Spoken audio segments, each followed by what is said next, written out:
CISOs do not own cyber risk. Well, until they actually do. Haven't we moved beyond the CISO being the scapegoat in waiting? You're listening to Defense in Depth. Welcome to Defense in Depth. My name is David Spark. I am the producer of the CISO series. And joining me as my co-host, you know him, you love him, it's none other than Jeff Belknap. Jeff, say hello to the audience. Hey, everybody. I love you too. That is very sweet of you to say, Jeff. Yeah, I didn't know how to tell everybody, but I think I can just be open about it now. Finally opening up. He loves it. Did you ever see, there's a great video on YouTube of Yoko Ono and John Lennon calling people randomly through the phone book on the Mike Douglas show, purely calling them just to say they love them. Have you ever seen this? I have not seen this. Look it up on YouTube. It is phenomenal. Now I know what to do after lunch. Exactly. It is a slew of phone books out on the Mike Douglas show. And by the way, Yoko Ono and John Lennon were on all that week on Mike Douglas, and they just randomly started calling people. That was television back then. I mean, that could be a podcast now. I wonder how many people listening to this show have a phone book within arm's reach of them. Let's start with have a phone book. Have a phone book. I don't think I do. I'm trying to remember the last time I had a phone book. It's been many years. I think we're really hitting our core demographic here with this. Well, they don't deliver them anymore, do they? No. Yeah, they did. They're long gone. Anyway, so I guess the days of doing the Mike Douglas show and calling people up to say you love them. But now we can do it en masse via the phenomenon of podcasting. So thank you, Jeff. And thank you to Mike Douglas, John Lennon, and Yoko Ono as well. Our sponsor for today's episode is ThreatLocker. ThreatLocker, a phenomenal sponsor of the CISO series. We're going to be talking about pretty much their core principle, which is deny by default, which is kind of fed very well into the zero trust architecture. You're going to want to hear what I have to say a little bit later in the show. Stay tuned for that. All right, let's get to today's topic at hand. We know CISOs need to understand risk in their organization. That is critical. But how much ownership do they have over it? And how much should they? Nick Nolan of Redpoint Cyber argued that risk lives with, quote, executives accountable for financial outcomes. That sounds good, but why does a cyber incident still feel like a resume-generating event for many CISOs? Or have we moved beyond that? What do you think? I kind of feel we've moved beyond that. What do you think, Jeff? Yes? I definitely feel we're beyond this. We did have it at a time, though. Would you agree that? We absolutely. I do think people are still worried about this, and I think some of that is valid. There is regulatory change happening all across the world, and so there are things where your civil liability has definitely increased. I think there's very few opportunities for criminal liability, and I just don't see the marketplace showing that CISOs are being scapegoated for everything. Now, there's different ways of interpreting that, and I really want to get into that today, but I don't think as a premise this is a thing anymore. Right. It's not a thing, but definitely it used to be very publicly profiled, like breach happened, CISO out, next move. That was the pattern we used to see. I don't see that pattern today. All right, let's bring on our guest who is going to help us with this very discussion, which is far more nuanced, and it is not as sort of simple, dry and cut. CISOs don't own the risk, business owns the risk. There's a lot of gray area, I believe, in between. It is the former CSO over at Robinhood, none other than Erica Dean. Erica, thank you so much for joining us. Well, thank you for the invite. I'm very excited. I can't say that we're at the love stage yet because we just met. It's okay. We'll get you there. You know what? John Lennon, Yoko Ono, they could love anyone. You don't have to love us back. We accept that. What's the CISO's role? Brian Rozek of University of Texas at Dallas said, quote, CISOs need to own something and be responsible for making final decisions, and their area of expertise is cybersecurity risk, plus all that contributes to it, like threats, vulnerabilities, controls, etc. You can argue at the end of the day, everything is owned by the CEO, but they delegate finance to the CFO, and it is responsible to delegate cyber risk to the CISO. The CISO needs to have, quote, skin in the game, so to speak. And Simon Goldsmith, who's the CISO over at OVO, said, quote, most CISOs aren't responsible for the resources, the systems, the data, the strategy, or the risk appetite of a company. Now, per labeling CISOs as, quote, risk advisors, Goldsmith goes on to say, quote, detecting, responding to, learning from, and anticipating attacks and weaknesses should be a first-class citizen in a company's technology architecture and road mapping, not an advisory function. So the CISOs are not an advisor, Jeff. They are critical to the core infrastructure. And we've heard this before, that they are just advising on risk. Yes? What do you think? I guess it really depends on how your organization is structured. I will say I disagree with the premise that the CISO or the CSO, whoever your senior most security executive is, doesn't own the risk. A lot of this, and I'll forgive us as we're security people and a lot of us are engineers, we get hung up on language sometimes. All risk at a business with a capital R is not owned by the same person. Yes, the board and the CEO are ultimately where the buck stops, but the CISO in a high-performing organization is the owner of cybersecurity risk at very least, and sometimes is the owner of other things. But they're not the owners of business risk. They're not the owners of brand risk or legal risk. And I'd say similarly, if you're the chief legal officer or the general counsel, you're not responsible for all of the business decisions people make, but you're certainly accountable for legal risk in the organization. And you're not really a CISO or a CSO if you're not acting at least as if you're the owner of those cybersecurity risks in terms of how you execute your role. And even if you're not the person who owns the buttons being clicked and the configs being deployed, you can still, and I would argue are, the owner of the cybersecurity risk. It's a matter of how you approach the job and how you assert the scope of your role. I think that's a key line, how you assert the scope of your role. Absolutely. And so I think what is helpful is to remember that while it may not feel like you're in charge, and certainly that can make the job very difficult on a day-to-day basis, you do own that risk. And I think it does not help if you think you don't. I think you might have a problem there. I definitely agree that every CISO owns the risk for cybersecurity. Whether or not they can effectively feel like they're able to manage that risk, if they're buried in an organization 3 levels below, 4 levels below a CEO, and rarely talks to the board, can't even get FaceTime with the rest of the C-suite, that's a problem. And that is going to hinder their ability to truly manage the risk. Not that they don't own it, because at the end of the day, if something happens, they're still going to knock on that CISO's door and say, what did you not do? Or could we have prevented this? Can there ever be agreement on this? Mark Weatherford of NVIDIA said, quote, I couldn't disagree more. Sure, ultimate responsibility for everything that happens in an organization always lies with the CEO, but Spencer is correct that making risk decisions is exactly why companies choose to invest in a CISO. Dozens of risk decisions are made by the CISO every day that the exec team never even knows about, and they, quote, own those risk decisions. Really good point. If a CISO ever told their CEO that, quote, they didn't own cyber risk, I'm thinking that would be a resume generating event. And Neil Harper, CSO for JetBrains, said, quote, no single person or department owns cyber risk. It's a shared responsibility that begins with the board of directors and senior executives and extends to asset owners, department heads, the CISO, and individual employees across the entire organization. Cyber risk is a core business risk, and risk owners are the individuals ultimately accountable for managing a specific risk within their area of responsibility. So I'm going to toss to you, Eric, on this. Some interesting takes here. I think what Mark said is really important is there's a lot of risk decisions that definitely do not bubble up to the CEO or the board. And then Neil says, kind of everyone's responsible for risk, which is true, but there does have to be kind of a lead owner, kind of like there is a boss. Yes, Erica? And how did you feel this as your role as CSO? Absolutely. It's still your responsibility to be able to articulate what that risk is and why it's going to impact the business.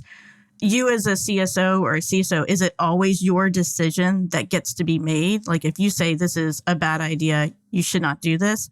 Can you be overridden? Yes, that is true. Even if you report to the CEO, your choice can be overridden. And not everything's going to go to the CEO. I completely agree with that. That doesn't even make sense. That he would not have the time of day to filter every single decision that is having to be made. it would be such levels of cyber minutia that would not make sense to the CEO. Exactly. I would say CISOs generally make a ton of decisions every day, how they organize, whether or not they have an incident response team, what that incident response team looks like. So there's a lot of control that the CISO has, and they should have, because again, they're ultimately accountable for that risk. So, Jeff, I think this is why a CISO gets paid more, is that like any kind of C-level, you take on risk yourself with the role. Isn't that kind of part of the job? Yeah, absolutely. A little bit of this argument is born out of, exactly what Erica was talking about. It's like maybe you feel buried in the organization because the organization hasn't matured to the point where they understand where the CISO needs to be. Sometimes people aren't good at articulating risk or cybersecurity issues in a business context. That can be difficult. And, there are some companies that also need to just elevate those roles to manage them properly. But at the end of the day, some of those are a decision you as a security leader in that role need to make about whether that role is appropriate for you based on where it is and how you think you can execute it. And some of that the business needs to help with as well. But at the end of the day, your job, if you're the CSO or the CISO or any kind of security leader, security lead, security head of security, whatever fancy title you've given yourself, your job is to advance progress on security. You can't do that if you don't feel like an owner of the problem. And you need to learn how from your peers, from your colleagues in other departments that also handle risk, to comport yourself like an executive. And anybody who's an executive function, the job comes with some risk. It might be personal, criminal, professional liability of some kind. That is the game. That's the job. Now, I want to get back to something you said earlier about you have to sort of position yourself as owning the risk, leading the risk, things like that. Give me just one example, and I also want to hear from you, Erica, of how you make that clear to your team, to the C-suite, to the board. Like, is it as simple as, I'm responsible for X, just letting you know, kind of a thing? Yeah, I really do think it is that easy. Now, there's lots of rhetorical devices that are 100% literal or maybe more figurative you can use. I know there are people that like to talk about, like, I'm not going to jail for this. I have a device I like to use that is slightly more tongue-in-cheek that just reminds people, I'm not going to jail for you. And if it does seem like I might, I'll take as many of you with me as possible, which is not literal, although to be very clear, I'm very high integrity. It's not my intent to ever go to jail. But it's a reminder that, hey, I'm executing this job not from a position of whether or not our business is going to grow or our brand might be impacted. I'm executing from a position of I'm trying to keep us out of trouble. I'm not trying to slow your business line down or stop you from rolling out a feature. I have a responsibility. You have a job to do too. And now it is our turn as executives to engage on how do we balance those two things and make a reasonable choice. But if you show up and just tell people, hey, I found a bunch of scans and you got to fix stuff, I guess, that's not a very compelling engagement. You got to fix stuff, I guess. Definitely words you don't want to hear from a CISO. Especially the I guess part. Confidence. Erica, I want your take on this of how do you make clear your role of what you do, don't own your ownership of the risk? Like, how is that communicated? Is it simple as just saying, hey, everyone, this is what I own? I think it is actually that simple. But in addition to that, it's about making sure you have the conversations with the other leaders in the company and being visible to the rest of the company. So I think that going to all hands or going to company-wide meetings and talking about cybersecurity is part of that. It's helping them to understand that you own that messaging. It doesn't mean that everyone doesn't have a part in cybersecurity. Most certainly, everyone has a part in it. It is a piece that you can't do alone as a CISO, right? You have to have the rest of the company kind of on board, wanting and understanding. But the only way you get there is the communication and your ability to influence others to do the work that needs to be done. But having that conversation and sharing it, that's the first step. Our sponsor for today's episode is ThreatLocker. Let's be real. Most cybersecurity tools only act after the damage is done. Detection is reactive. Prevention is what actually changes the game. And that is where ThreatLocker comes in. Instead of chasing threats, ThreatLocker helps organizations stop them at the source before they ever run. Only approved applications, scripts, and executables are allowed. Everything else, denied by default. It's a control CISOs have been asking for. protection enforced right at the execution layer. And even trusted tools stay in their lane. Ring fencing keeps PowerShell and browsers from being misused, while storage control and elevation control tighten how data and privileges are handled across the enterprise. It's zero trust made practical and scalable for modern enterprises. Now, if you're tired of alert fatigue, who isn't, and endless detection noise, again, who isn't, it's time to shift the model from detect and respond to deny and verify. Learn more at their website, threatlocker.com/CISO. Now, do me a favor, go to threatlocker.com/CISO. It's the easiest way to let them know that you heard about them from the CISO series. Go to that website and see how default deny can finally give you real control over your environment. What do most people think it is? And what's the reality? Spencer Mott of CASP Solutions said, quote, risk ownership gets thrown around like a hot potato. I like that visual. While I agree that technically and in the ideal setting, the CISO shouldn't, quote, own the risk, but the reality is the CISO is hired specifically for that reason, and that's why being a, quote, fall guy/girl should demand the big bucks.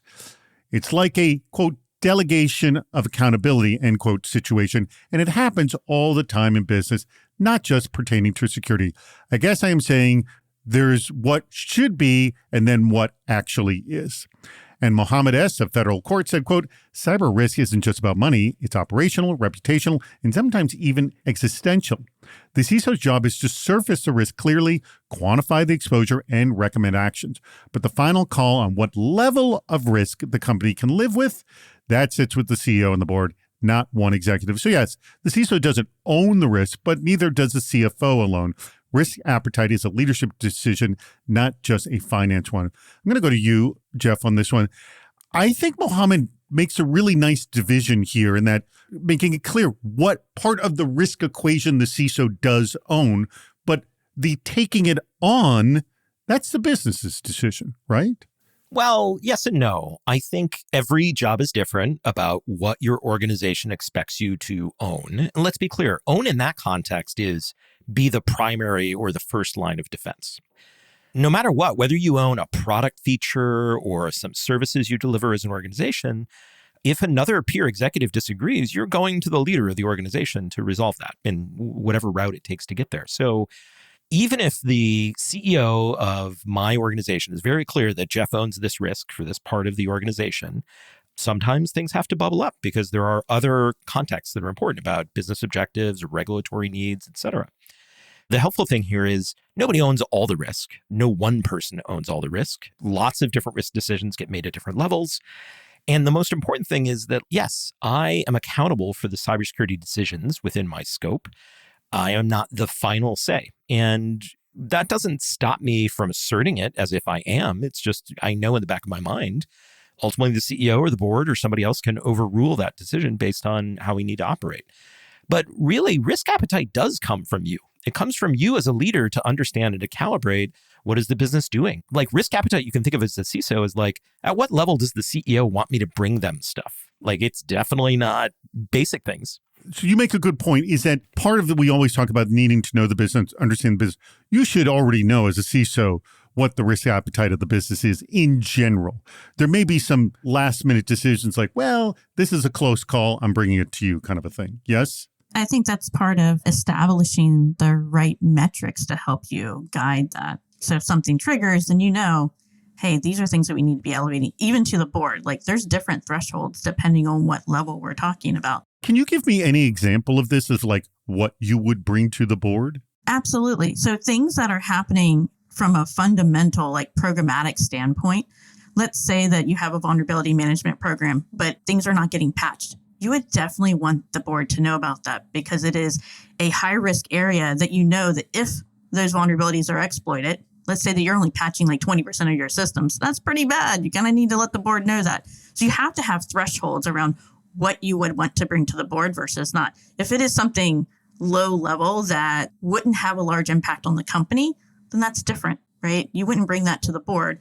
You would want them to focus on things that are the highest risk for the company as a whole, not some minute thing that wouldn't impact the whole company if it was to be exploited. Individual vulnerabilities would not make sense, right? It's about the program.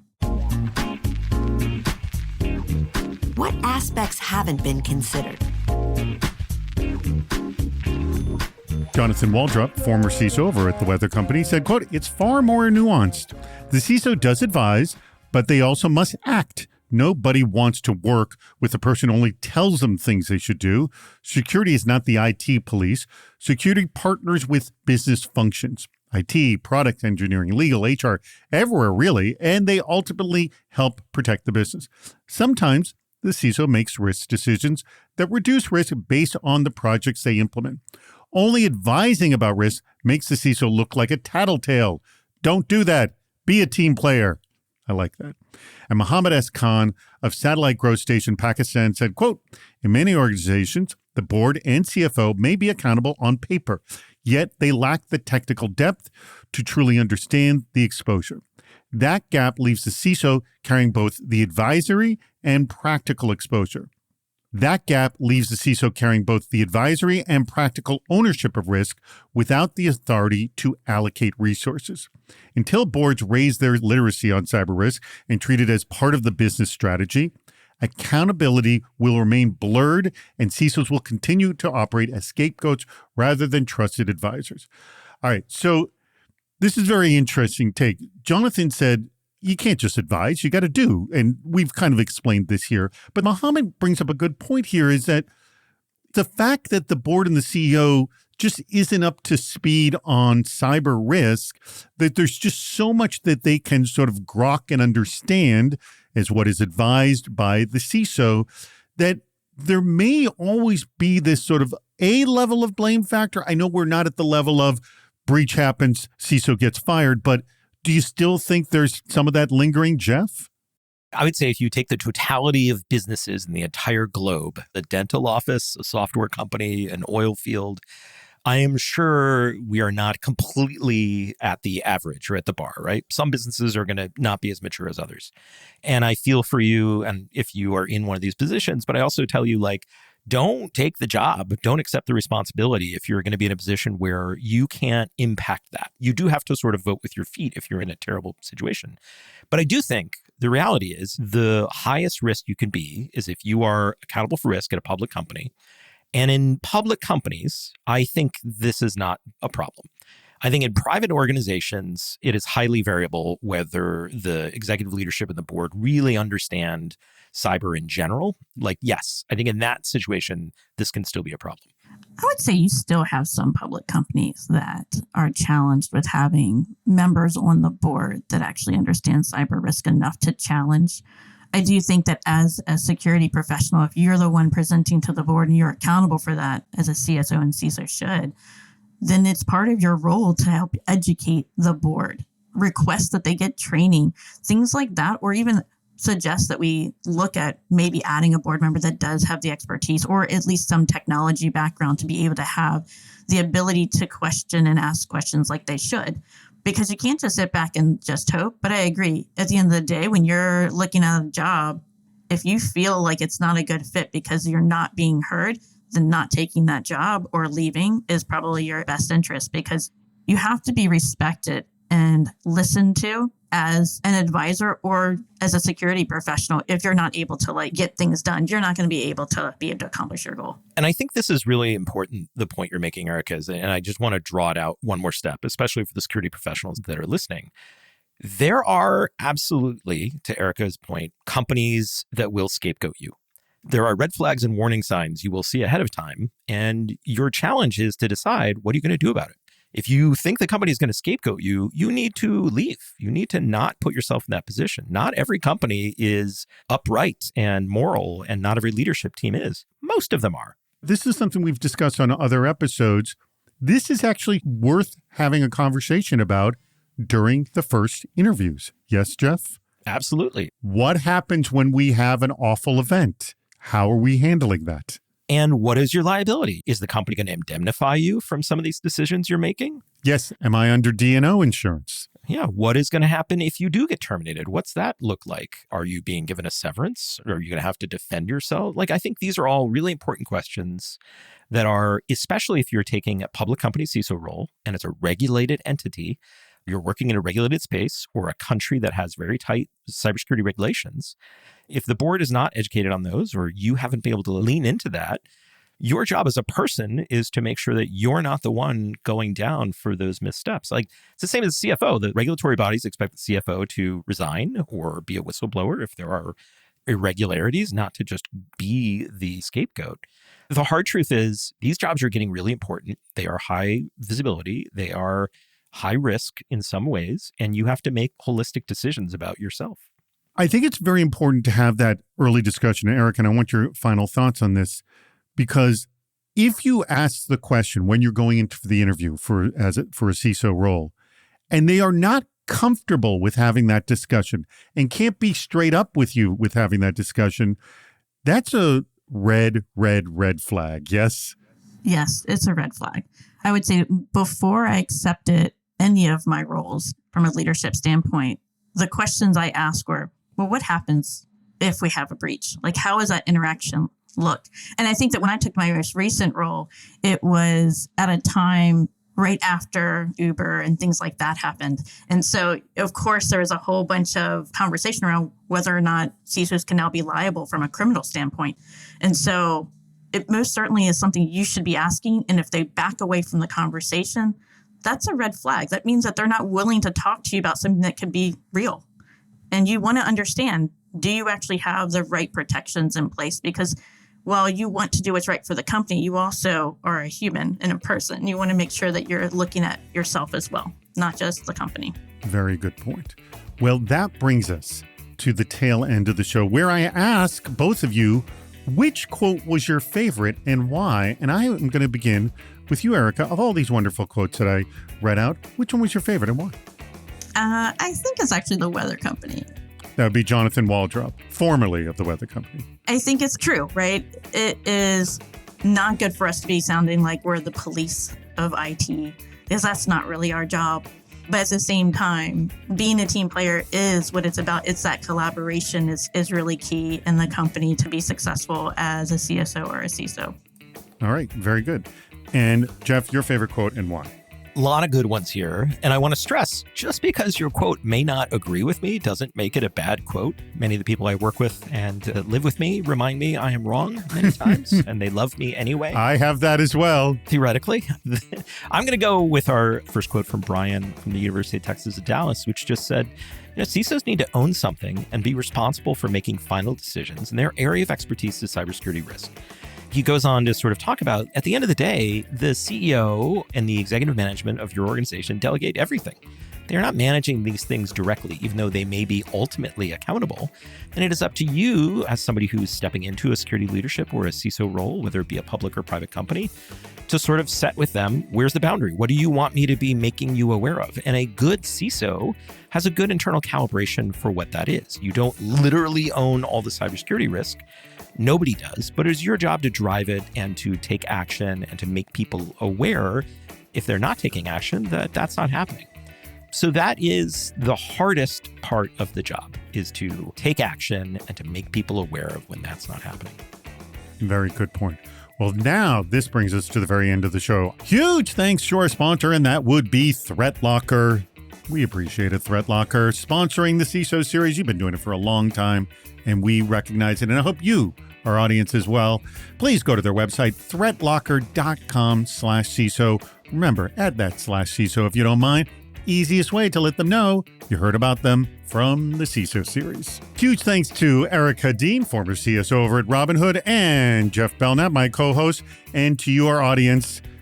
I think along with Jeff, and I'm going to say Erica as well, Erica, do you love our audience as well? Just like I do. I really love our audience. And even though we haven't met, I've already grown to love you all. And can you accept the fact that you're not getting the return love? Because when you say I love you to someone and you don't hear it back, it kind of can hit kind of hard. You're okay not hearing it back? Yeah, I'm okay. All right. Jeff, are you okay with not hearing it back? I'm fine with it. And in fact, I encourage you not to tell me you love me. Please don't hug me in public. If you recognize me, a knowing nod is all that's necessary. Thank you. Well, people could come up and say, hello, love you on the podcast. Don't you like hearing that? That'd be okay. Yeah, I'd take that. Do you hear people telling you how much they enjoy you on the podcast? I frequently hear people that remind me that I'm on a podcast, and then I have to think about, oh no, what did I say? But, the good news is we have fantastic editors, so usually it's nothing terrible. But if it is, I'm sorry. You don't say anything to. Anyways, thank you to our audience. Your homework is to go find that Mike Douglas episode. I believe it's on YouTube with John Lennon and Yoko Ono making phone calls to people at random through phone books and telling them that they love them. Good video. It is. I feel like you need to relate this, just for everybody who's listening that's not as old as David or I. Yoko Ono is what Taylor Swift is today. And oh, come on. Wait, whoa. That is a stretch. I just in terms of not a personality, but it's this is Kelsey and Swift. It's a similar popularity. Mike Douglas was a daytime talk show host. We know John Lennon from the Beatles, his own solo career as well. Some of us do. Yoko Ono was his wife, an artist in her own right as well, who, by the way, I had a celebrity sighting of Yoko Ono when I was in Greenwich Village in New York. She was sitting at the table right next to me. I was having dinner with a friend of mine, and this is a part that was really strange. She was having dinner with her son, Sean Lennon, who was making out with his girlfriend right in front of Mom. Maybe you should have gone up to her and told her that you loved her. I should have. The funny thing is, I would recognize Alex Stamos out in public, but probably not Yoko Ono. Oh, come on. You can't not recognize Yoko Ono. There is no way I would recognize Yoko Ono. Here's the way I put it. Number one New York City sighting is Woody Allen. That's a number one sighting. Number two, I would consider Yoko Ono because she's so identified with New York. But the bizarreness of making out in front of your mom is what I found so strange. And I guess if your mom is Yoko Ono, that's what you do. And hey, if your mom is Yoko Ono, write to the podcast and let us know what you were doing and why. Sean Lennon, send us a note. Because I'm sure Sean listens. Thank you, everybody. We appreciate your contributions. You're watching the Mike Douglas Show and listening to Defense in Depth. We've reached the end of Defense in Depth. Make sure to subscribe so you don't miss yet another hot topic in cybersecurity.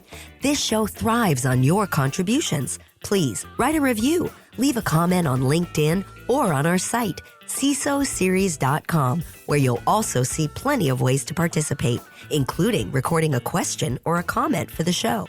If you're interested in sponsoring the podcast, contact David Spark directly at david@CISOseries.com. Thank you for listening to Defense in Depth.